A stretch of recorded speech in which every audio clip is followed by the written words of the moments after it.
क्यों तिरुपति बालाजी का मंदिर है सबसे अलौकिक? क्या बालाजी की मूर्ति में हैं असली बाल?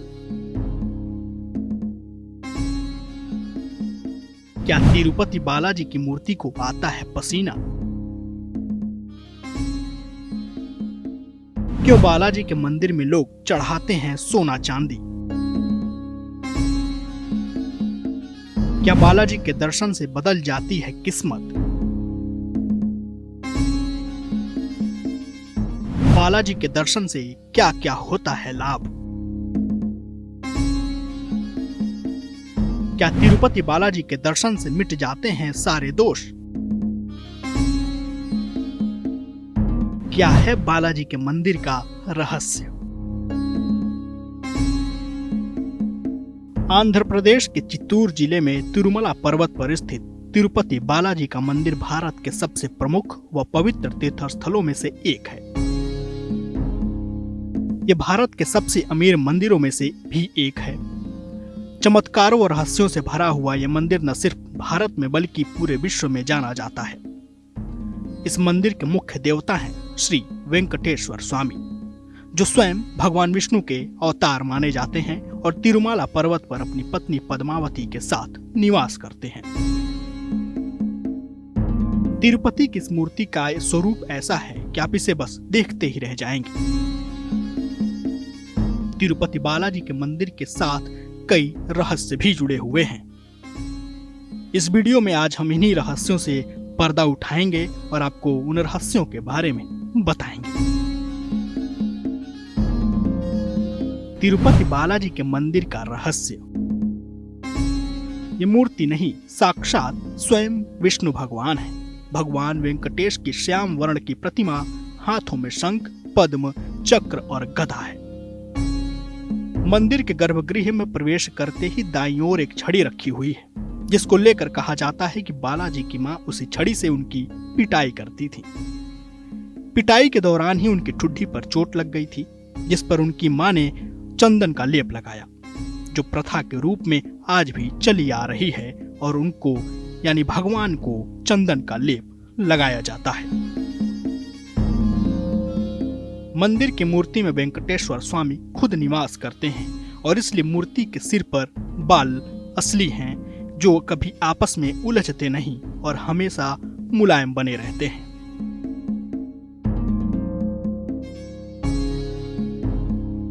मूर्ति पर अगर कान लगाकर सुना जाए तो समुद्र की लहरों की ध्वनि सुनाई देती है और मूर्ति में भी हमेशा नमी बनी रहती है। मंदिर में एक दिया है जो कई शताब्दियों से निरंतर जलता आ रहा है। रहस्यमयी बात यह है कि इस दीपक में ना तो कभी तेल डाला जाता है और ना कभी घी प्रयोग किया जाता है। गर्भगृह में प्रवेश करने पर मूर्ति मध्य में स्थित दिखाई देती है, लेकिन गर्भगृह के बाहर से देखने पर मूर्ति गर्भगृह में दाईं ओर स्थित दिखाई देती है। वेंकटेश्वर स्वामी की मूर्ति पर पचाई कपूर लगाया जाता है। विज्ञान की माने तो पचाई कपूर लगाने से पत्थर कुछ समय बाद चटक जाता है, लेकिन वर्षों से तिरुपति बालाजी को यह कपूर लगाया जा रहा है, लेकिन आज भी मूर्ति एकदम सुरक्षित है। हर गुरुवार को तिरुपति जी का चंदन से श्रृंगार किया जाता है। जब ये चंदन लेप हटाया जाता है तो मूर्ति के हृदय के पास माता लक्ष्मी की छवि उभर कर सामने आती है। ऐसी मान्यता है कि माता लक्ष्मी बालाजी में ही समाहित हैं, इसीलिए प्रतिदिन मूर्ति के श्रृंगार के समय नीचे धोती और ऊपर साड़ी पहनाई जाती है। तिरुपति बालाजी की मूर्ति एक काले पत्थर से बनी है, जो देखने में एक जीवंत मूर्ति दिखाई देती है। गर्भगृह का वातावरण काफी ठंडा रखा जाता है, उसके बावजूद मूर्ति पर पसीने की बूंद उभर कर आती है। मान्यता है कि बालाजी को अत्यधिक गर्मी लगती है, जिससे उनकी पीठ भी हमेशा नम रहती है। भगवान बालाजी के मंदिर से 23 किलोमीटर दूर एक गांव है और यहाँ इस गांव में बाहरी व्यक्तियों का प्रवेश वर्जित है। यहाँ पर लोग बहुत ही नियमों और संयम के साथ रहते हैं। मान्यता ये भी है कि बालाजी को चढ़ाने के लिए फल, फूल, दूध, दही और घी सब इसी गांव से आते हैं। इस गांव में महिलाएं सिले हुए कपड़े धारण नहीं करती हैं। तिरुपति बालाजी के दर्शन करने से क्या है लाभ? तिरुपति बालाजी मंदिर में दर्शन करने से विशेष आशीर्वाद और दिव्य कृपा की प्राप्ति होती है। भक्तों का दृढ़ विश्वास है कि भगवान वेंकटेश्वर के दर्शन करने से और पूरी श्रद्धा के साथ प्रार्थना करने से उनका कल्याण होता है।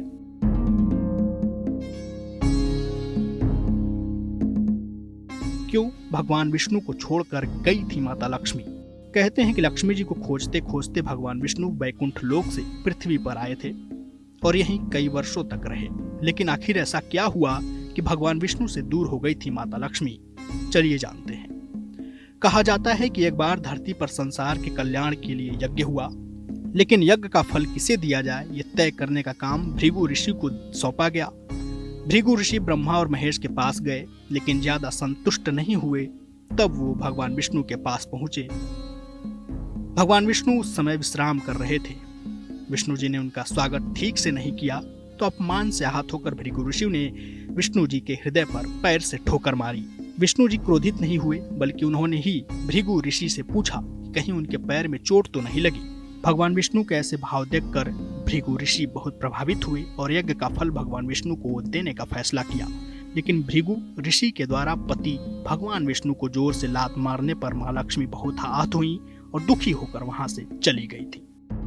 कहा जाता है कि भगवान विष्णु ने कर्ज लिया था, जो कर्ज आज तक भगवान चुका रहे हैं। लेकिन भगवान विष्णु ने कर्ज लिया क्यों था, आइए समझते हैं।